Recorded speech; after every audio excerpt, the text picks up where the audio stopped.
자, 하나님 말씀 함께 보겠습니다. 사도행전 24장입니다. 사도행전 24장 24절로 25장 12절까지 있는 말씀 함께 봅니다. 자, 다 다신 줄 알고 우리 한 목소리로 함께 24절부터 12절까지 함께 읽겠습니다. 시작.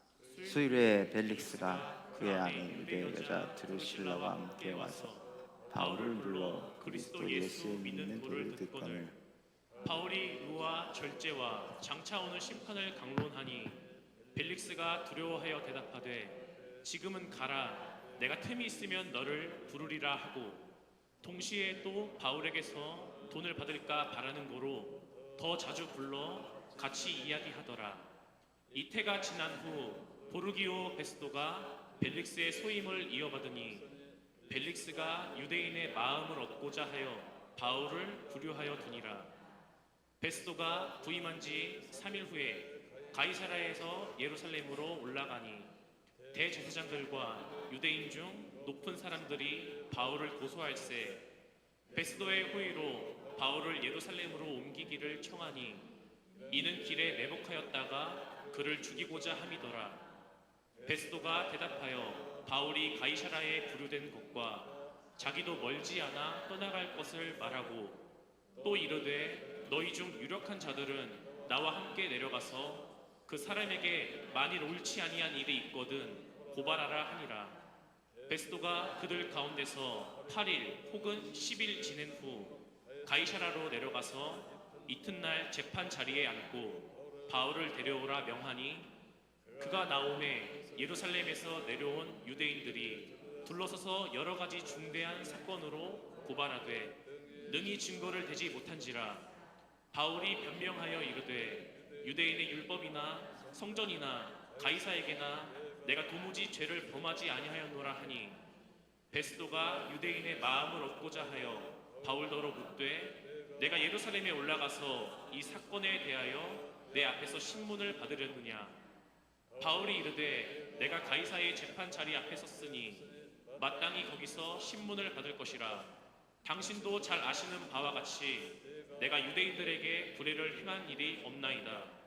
만일 내가 불의를 행하면 무슨 죽을 죄를 지었으면 죽기를 사양하지 아니할 것이나 만일 이 사람들이 나를 고발하는 것이 다 사실이 아니면 아무도 나를 그들에게 내줄 수 없나이다.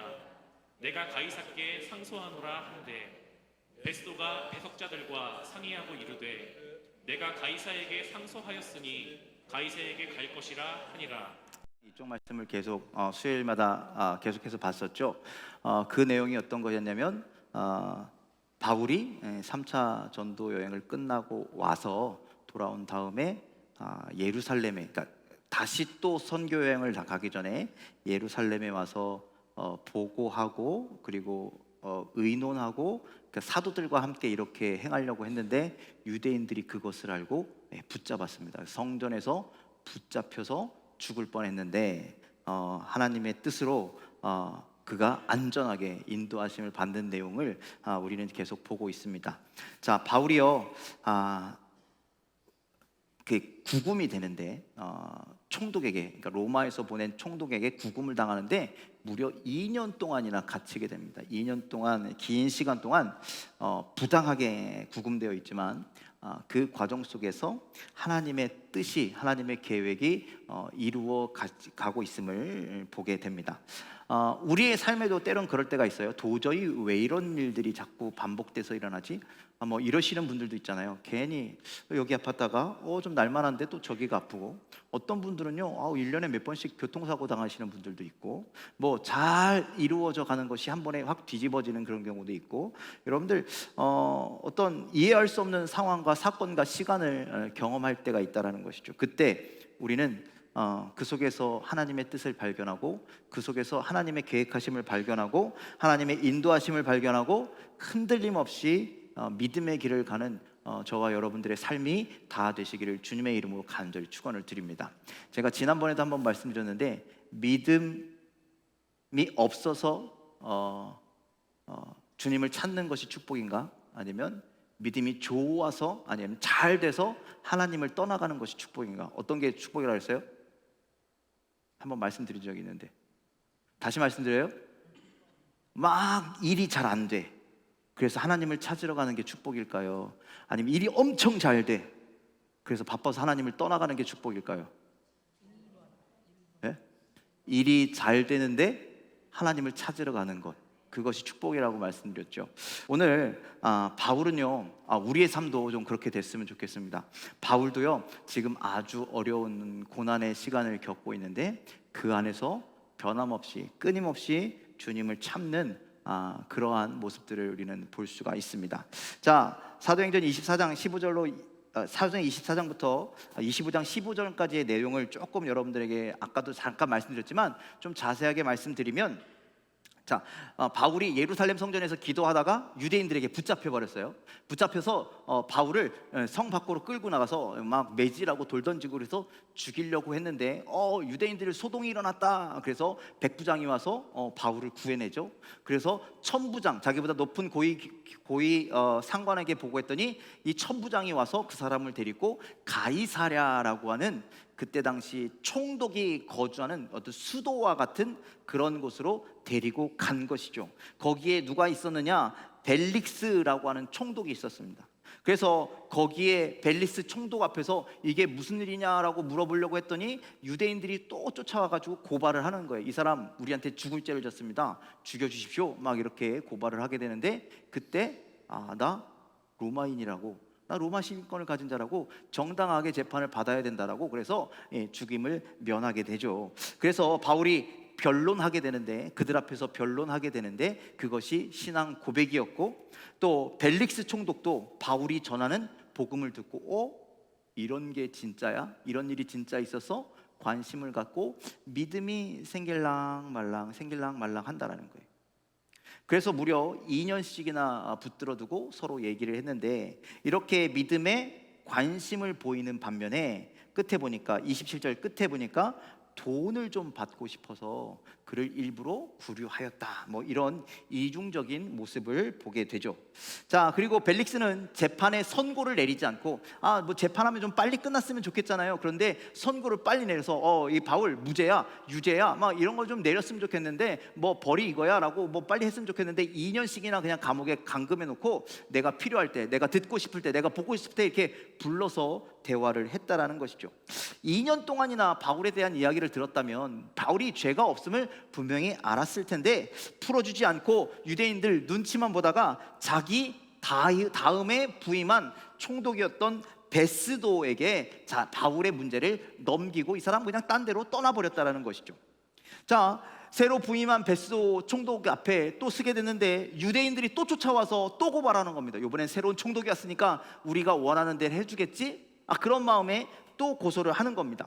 그래서 또 재판을 받는데 이때 유대인들이 뭐라 그러냐면 이 바울이 가이사랴에 있을 게 아니라 우리 지역 예루살렘으로 와서 재판을 받게 해주십시오. 거기서 변론하게 해주십시오. 아까 성경에 보니까 뭐래요? 오는 길에 숨어서 그를 죽이려고, 그렇게 암살을 시도하려고 그렇게 했다라는 것이죠. 자, 그래서 이러한 이야기를 바울에게 가서 얘기했더니 이거 무슨 소리냐? 내가 지금 로마법에 의해서 로마인이 재판을 받고 있는데 당연히 예루살렘으로 갈 것이 아니라 어디로 가야 된다는 거예요? 누가 있는 곳으로? 황제인 가이사가 있는 곳으로. 여기서 가이사 하는데 가이사는 황제를 이야기하는 거예요. 황제한테 가서 나 재판 받겠다, 나 여기서 도저히 재판 못할 테니까 나 글로 보내주십시오 라고 그렇게 이야기했다라는 것이죠. 그래서 유대인들이 오는 길에 죽이려고 했던 그 계략을 피하고 이제 바울이 로마를 향해서 가게 된 것을 오늘 성경에서 이야기하는 겁니다. 자, 이 과정에서 우리는 몇 가지 좀 발견해야 될 것이 있다는 거예요. 이 말씀을 통해서 우리가 좀 알아야 할 것이 뭐냐면, 여러분들 하나님께서 계획하신다는 거예요. 믿으십니까? 하나님께서 모든 인간의 삶을, 우리의 삶을, 이 세상의 모든 것들을 계획하고 섭리하고 계심을 여러분들 믿으시길 바랍니다. 아멘이십니까? 자, 바울이 2년 동안 구금되었지만 이 갇힌 것도 어떻게 보면 하나님의 계획이라는 것을 우리는 인정해야 한다는 거예요. 2년 동안 갇혀 있었습니다. 그래서 바울이 2년 동안, 이 기간 동안 총독이었던 벨릭스라고 하는 이방인이잖아요. 유대 총독이 아니라 로마에서 보낸 총독이기 때문에 이방인이잖아요. 이방인에게 복음을 전할 기회가 있었고, 백부장과 천부장과 군인들, 그 사람들 지키는 수많은 사람들에게, 이 유대인들이 아닌 다른 로마인들에게 복음을 전할 기회가 얻어졌다라는 것이죠. 자, 이것이 왜 그럼 하나님의 계획이냐? 자, 사도행전 23장 11절 말씀을 좀 보면 하나님께서 바울에게 이런 사명을 주셨어요. 함께 읽겠습니다. 시작. 그날 밤에 주께서 바울 곁에 서서 이르시되 담대하라. 내가 예루살렘에서 나의 일을 증언한 것 같이 로마에서도 증언하여야 하리라 하시니라. 자, 하나님께서요 바울을 사도로 세우셨는데, 우리 보통 바울을 어떤 사도라고 그렇게 얘기하냐면요, 이방인의 사도다라고 그렇게 얘기합니다. 따라해 보실래요? 이방인의 사도. 자, 그렇다면 바울은 누구를 위해서 부름받은 거예요? 이방인들을 위해서 부름받았다라는 거예요. 꼭 뭐 바울이 그랬다고 이방인들에게만 복음을 전하는 건 아닙니다. 그런데 궁극적인 목표, 하나님께서 이 바울을 세우신 이유는 로마에서도 증언하여 하리라, 즉 많은 이방인들 앞에서 너 복음을 전하는 사명으로 내가 택했다라고 말씀하시는 것이죠. 그래서 선교 여행을 다닐 때도 하나님께서 소아시리아로 가려고 기도했더니 성령께서 그걸 막으시고, 밤에 잠자는데 환상 중에 뭘 봐요? 마게도니아 지역에서 어떤 사람이 와서 우리를 도우라 손짓하는 것을 보잖아요. 그래서 그때로 정리하고, 마게도니아, 즉 유럽이라고 하는 땅에, 지금 이스라엘과 지금 소아시아는요, 그러니까 이게 유럽이 아니에요.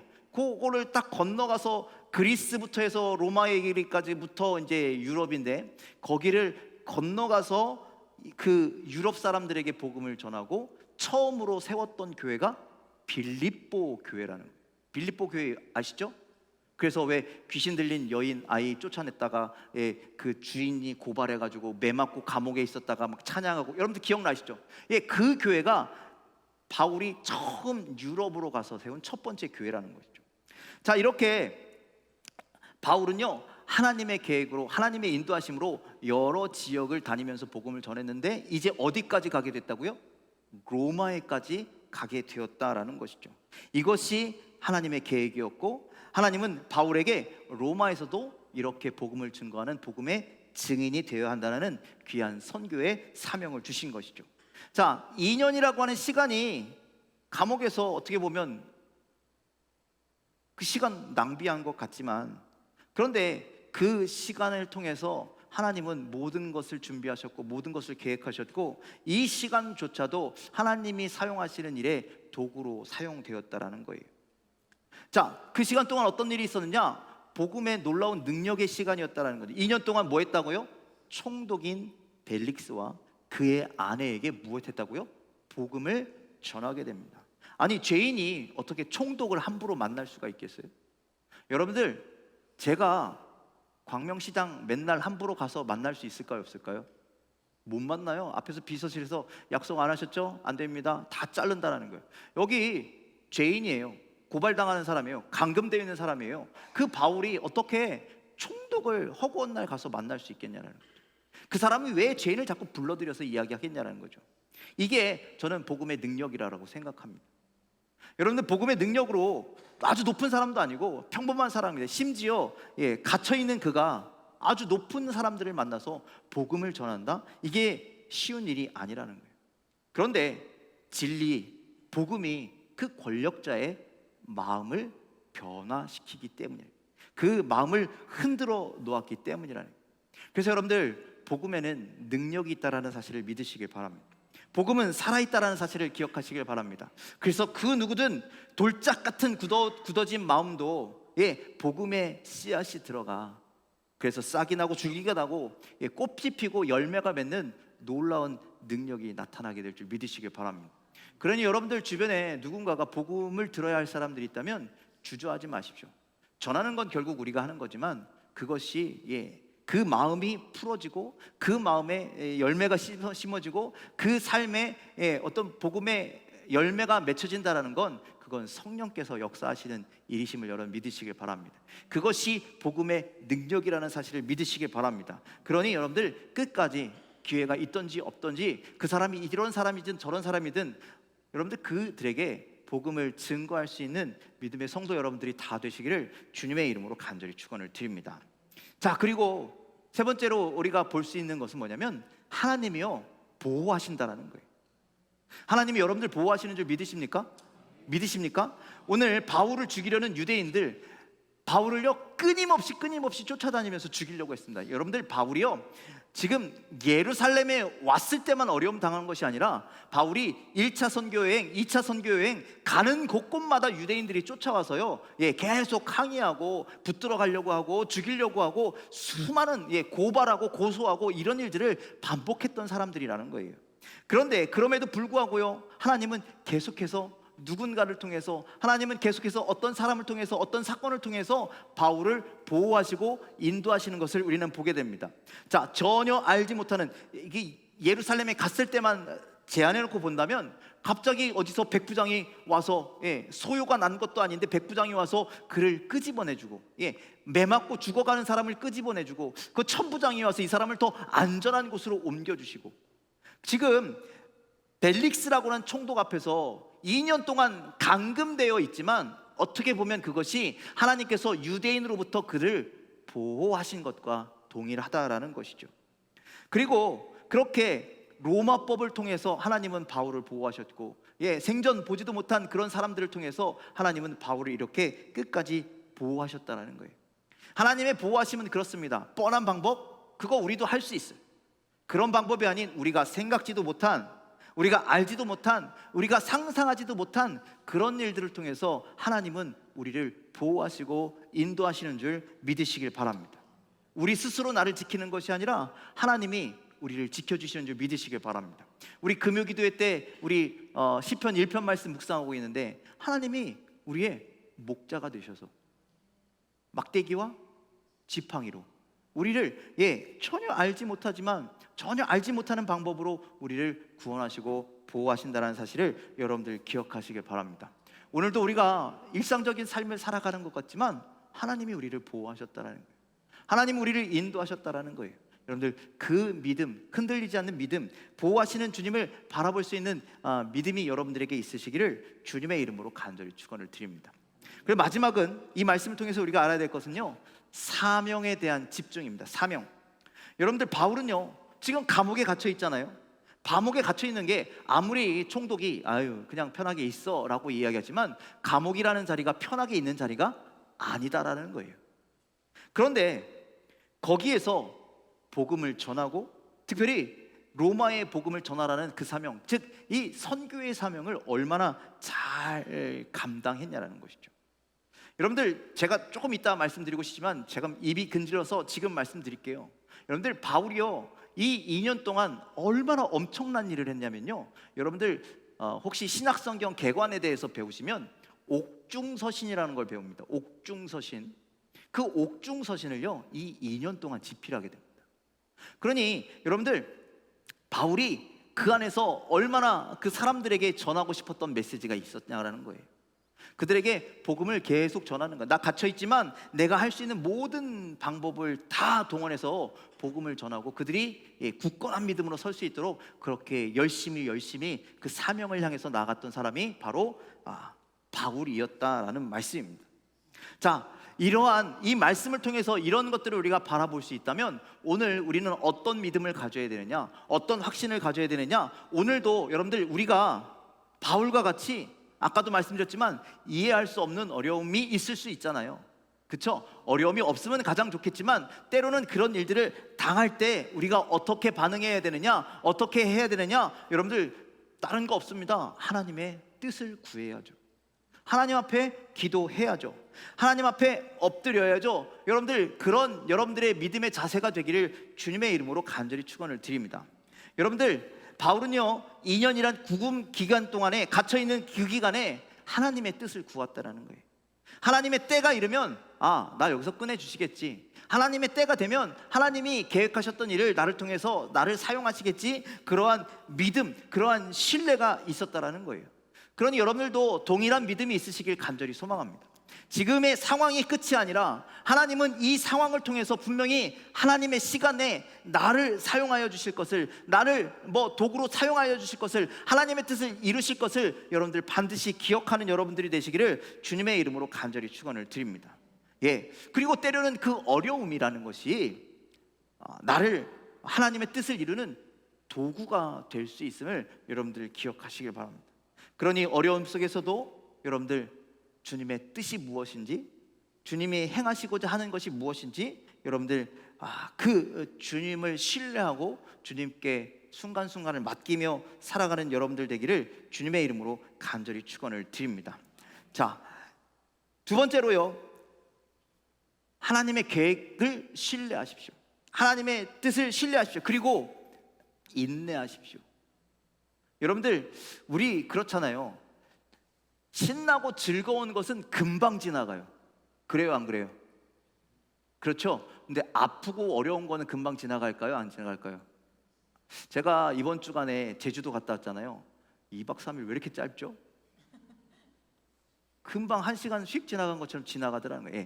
즐겁고 재밌고 이런 건 금방 지나가요. 그런데 제가 예전에 코로나 걸려봤는데요, 왜 이렇게 시간이 지겨운지. 병원에 입원해 있는데요, 그건 하루 이틀이요, 너무너무 지겨운 거예요. 여러분들, 우리가 그렇다라는 거예요. 그런데 여러분들, 그 어려운 시간에 바울이 그런 생각을 가졌을 거예요. 분명히 벨릭스라고 하는 총독을 만나서 계속 복음을 전하는데, 이 사람이 믿고, 이 사람이 이제 하나님의 말씀을 신뢰하고, 이 사람이 이제 변화될 것 같은데 안 되는 거죠. 그리고 벨릭스와 그 아내와 2년 정도 대화하면서 교제했다면 여러분들 어지간히 친분도 쌓였지 않겠습니까? 그러면 벨릭스가 이 바울을 좀 풀어줄 법도 한데, 그렇죠? 그런데 안 되다라는 거예요. 그리고 자신이 로마인이니까 어떻게 좀 나를 좀 이렇게 배려해 줄 법도 한데 안 되더라는 것이죠. 여러분들, 우리도 어렵고 어려운 문제 앞에 때로는 길고 지루한 시간을 겪을 수 있는데, 그래서 우리 힘으로도 금방 이거 될 것 같은데 하는데 안 되는 그런 경우가 있잖아요. 그때에도요, 하나님을 신뢰하시길 바랍니다. 하나님의 때가 있음을 우리가 믿는다면 그 때가 이루어질 때까지 우리는 신뢰하고 인내하고 기다려야 한다는 거예요. 그 인내의 시간 동안 여러분들, 우리는 그냥 마냥 기다리는 것이 아니라 우리의 신앙이 영적으로 성장할 수 있는 그런 기회로 삼아야 한다는 거예요. 2년 동안 바울이 가만히 있었던 것이 아니라 아까 제가 뭐라고 말씀드렸어요? 옥중서신을 썼다고. 옥중서신, 골로새서, 그 다음에 빌레몬서, 에베소서, 빌립보서, 이 4권을요 그 안에서 썼어요. 그 사람들에게, 그 교회들에게 이 복음을 전하면서 너희들이 어려움을 당해도, 환난을 당해도 끝까지 믿음으로 인내하고 승리해라. 지금 내가 갇혀 있는데 나도 지금 이겨내고 있다. 그러니 우리 함께 이겨내자. 여러분들, 그런 메시지를 증거하고 있는 거라는 거예요. 그런 옥중서신만 쓴 것이 아니라 거기 만나는, 거기에 관련되어 있는 모든 사람들에게도 동일하게 복음을 전하게 된 것이죠. 이렇게 바울은요, 갇혀 있었을 때도 하나님의 말씀을 묵상하고 하나님의 계획을 위해 기도하고 어려운 상황을 하나님 앞에서 더욱더 깊이 교제하고, 그리고 믿어야 할 수많은 사람들을 위해서 애쓰고 노력하는 그런 기회로, 시간으로 삼았다라는 것이죠. 여러분들, 구약 성경에도 우리가 이러한 비슷한 인물을 잘 알고 있습니다. 그가 바로 요셉이죠. 요셉. 그에게 정말 어린 요셉인데 그에게 어려운 시간이 찾아왔습니다. 그 나이에 충분히 좌절할 만하고 그 환경이 모든 것을 포기시킬 만한 그런 상황이었습니다. 그것을 좌절한다고, 포기한다고 그 어린 나이에 불쌍하기만 하지 누가 뭐라고 할 사람들도 없었을 겁니다. 하지만 성경에 보니까 그가 어디를 가든지 그는 하나님과 동행하는 삶을 살았다라고 그렇게 말씀하죠. 형들에게 죽임을 당할 뻔하고, 그리고 노예로 팔려갔잖아요. 그런데 요셉은 거기서도 어떻게 해요? 하나님과 동행하는 삶을 살았다는 것이죠. 그런데 하나님과 동행하는 삶을 살았는데 도저히 이해 못하도록 감옥에 가잖아요. 억울한 누명을 써서 감옥에 가잖아요. 여러분들, 그러면 여러분들 어떻겠습니까? 내가 정말 열심을 다했는데 이렇다고, 결과가 이렇다고 더 낙심할 법도 한데, 모든 것을 포기할 법도 한데, 바울은 감옥에 들어가서도 거기서 하나님과 동행하는 삶을 살더라. 그래서 성경엔 그가 형통하였다라고. 여러분들 거기에서 어떻습니까? 술 맡은 관원장 만나죠. 술 맡은 관원장의 꿈을 해결해 주면서 여러분들 소위 말하는 든든한 백이 생겼습니다. 뒷줄이 생긴 거예요. 그래서 이 술 맡은 관원장이 나가면 내가 너 기억하겠다라고 그렇게 약속하고 나갔는데, 그런데 여러분들 하루 이틀 시간이 지나도 술 맡은 관원장이 자기 찾으러 와요, 안 와요? 안 오죠. 그리고 이렇게 생각했을 겁니다. 도대체 내 인생은 되는 게 하나도 없네. 첩첩산중이네. 왜 이렇게 꼬이고 잘 되는 거 하나도 없냐. 막 이러면서 자기의 현실을 막 부정하고 그랬을 겁니다. 그런데 요셉이 몇 년 기다린지 아십니까? 그 감옥에서 술 맡은 관원장 나간 다음에 2년입니다. 2년. 오늘 바울이 감옥에서 몇 년 있었다고요? 2년. 요셉도 감옥에서 그렇게 2년. 그 2년의 시간 동안 낙심하지 않고 낭망하지 않고 하나님의 계획이 있겠지, 하나님의 섭리가 있겠지, 끝까지 하나님과 함께하고 하나님과 동행하는 삶을 살았을 때, 그때 결국 어디에 쓰게 돼요? 바로 왕 앞에 서게 되었어요. 그리고 바로의 꿈을 해몽하고 결국 총리가 되었다라는 것이죠. 자, 우리도 그렇습니다. 우리가 뭐 잘 되는 일만 있겠습니까? 어려운 일도 당하고 아픈 일도 당하고 근심스러운 일도 당하고. 여러분들 그런 이해하지 못할 시간들 속에서 낙심하지 말고 낭망하지 말고, 인간적인 노력만 한다고 되는 것이 아니니까 시간 허비하지 말고, 여러분들 우리를 잘 아시는 주님을 만나는 귀한 은혜의 시간들이 되길 간절히 소망합니다. 힘들 때 더욱더 주님을 찾고 주님과 교제하는 여러분들의 삶이 되길 간절히 소망합니다. 물론 좋을 때도 그렇게 해야죠. 그런데 힘들면 힘들수록 더욱더 주님을 만나시고 주님과 교제하시고 우리의 연약한 믿음이 성숙하게 되는 기회로 삼으시는 저와 여러분들이 되기를 주님의 이름으로 간절히 축원을 드립니다. 자, 바울은요, 특히 재판을 받는 상황에서도 복음을 전하는 그런 기회를 놓치지 않았습니다. 그렇죠? 그 2년 동안 계속해서 총독을 만나고 복음에 대해서 증거를 하고. 그래서 우리도 그랬으면 좋겠습니다.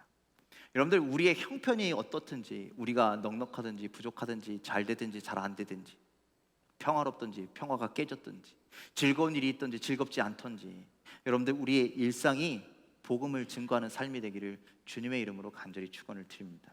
여러분들이 속해 있는 곳이 어디입니까? 여러분들이 사람들을 만나는 장소가 어디입니까? 여러분들 좀 그렇지 않나요? 제가 저만 그런지 여러분들도 그런지 모르겠지만, 여러분들 우리가 일상을 살아가는 패턴이 다 거기서 거기지 않을까요? 저는 어떨까요? 저 딴 거 없습니다. 집 교회 집 교회 집 교회 끝. 그런데 여러분들 그 과정에서 만나는 사람들이 있잖아요. 그 사람들에게 우리는 무엇을 전해야 하는지, 어떤 모습을 보여야 하는지, 여러분들 그것이 특별히 복음을 증거하는 모습이게 되기를 주님의 이름으로 간절히 축원을 드립니다. 여기 있는 여러분들도 그렇죠. 집 회사 아니면 집 학교, 뭐 학원, 뭐 돌아다니는 것들이, 다니는 삶의 모습들이 거의 일정한데, 거기서 만나는 수많은 사람들이 있는데, 여러분들 그 사람들에게 어떤 모습을 보이고 계십니까? 힘들다고 낙망하고 낙심하고 될 대로 되라 포기하고, 여러분들 그런 모습을 보이는 것이 아니라, 와, 저 사람은 어려운 일을 당해도 일어서네. 저 사람은 힘든 일을 당해도 웃네. 믿음이라는 것이, 복음이라는 것이 보통이 아니네. 여러분들 이렇게 인정받는 여러분들의 일상이 되기를 주님의 이름으로 간절히 축원을 드립니다. 우린 그럴 때가 있어요. 잘 안 되면 내가 지금 복음 전할 때야? 지금 내가 교회 갈 때야? 지금 내가 하나님 전할 때야? 라고 생각할 때도 있는데, 우리가 잘 안 되고 우리가 짓눌리면 그렇게 생각할 때가 있는데, 그럴 때까지라도 여러분들 우리가 복음의 끈을 놓지 않고, 우리에게 주신 사명을 놓지 않고 끝까지 복음을 전할 수 있는 우리들의 삶이 다 되시기를 주님의 이름으로 간절히 축원을 드립니다. 오늘 이 갇혀있는 2년 동안 갇혀있는 이 복음, 바울을 통해서 우리가 깨달아야 하는 것은, 우리가 어떤 상황에서도 복음을 전해야 한다는 것, 그리고 어떤 상황에서도 정직하고 성결한 삶을 살아야 된다는 것, 어떤 상황에서도 주님이 기뻐하시는 자의 모습으로 살아야 한다는 것, 어떤 상황에서도 누군가에게 손을 내밀어주고 긍휼을 베풀 수 있는 자가 되어야 한다는 것, 또 그 누구도 용서할 수 있고 그 누구와도 화해의 삶을 살아야 한다는 것, 그리고 우리가 그리스도의 편지가 되어야 한다는 것. 여러분들 이 삶을 여러분들 꼭 기억하시길 주님의 이름으로 간절히 축원을 드립니다.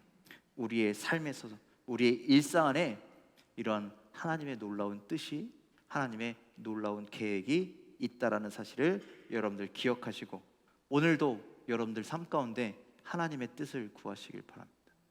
하나님의 인도하심을 구하시길 바랍니다. 그때까지, 그 뜻을 이루실 때까지 때로는 인내하고 흔들리지 않고 신뢰하고 그렇게 더욱더 성숙한 믿음의 모습으로 하루하루를 살아가기를, 성장하며 살아가기를 주님의 이름으로 간절히 축원을 드립니다. 하나님의 계획을 따라, 하나님의 인도하심을 따라, 하나님의 섭리하심을 따라 여러분들 매일매일 그 길을 따라 걸어갈 수 있는 저와 여러분들의 삶이 다 되시기를 주님의 이름으로 간절히 축원을 드립니다. 기도하겠습니다.